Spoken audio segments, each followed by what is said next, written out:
بسم اللہ الرحمن الرحیم۔ قال علی علیہ السلام، تلوار سے بہتائے گا، لیکن یاد رکھیے گا دوسروں کے ساتھ اچھا سلوک کر کے ان سے آپ نے بدلے کی امید نہیں رکھنی کہ اب یہ بھی ہم سے اچھا سلوک کریں گے۔ بدلے کی امید کس سے رکھنی ہے؟ اللہ سے رکھنی ہے۔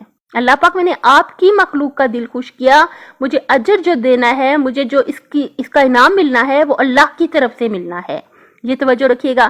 تیسرا پوائنٹ مہمان نوازی ہے۔ اللہ تعالیٰ ہمیں توفیق عطا فرمائے، خاص طور پہ وہ والے مہمان جو ہمیں اچھے نہیں لگتے، اگر وہ ہمارے گھر میں آ جائیں تو ہمیں چاہیے کہ اللہ تعالیٰ کی رضا کے لیے قربتاً اللہ ان کی اچھے سے اچھے مہمان نوازی کریں۔ مہمانوں کے سلسلے میں اللہ تعالیٰ سے ڈرتے رہیں۔ آخر میں دعا کرتے ہیں اللہ پاک آقا و مولا امام زمانہ علیہ السلام کا ظہور جلد فرمائے اور ہمیں ان کی حقیقی دوستوں اور محبوں میں شامل فرمائے اور ہم سب کی دنیا اور آخرت بخیر فرمائے۔ میرا اللہ موت کے وقت قبر کے اندر عالم برزخ میں روز قیامت پل صراط سے گزرتے ہوئے اور دنیا و آخرت کے ہر موڑ پر ہم سب کی مدد فرمائے۔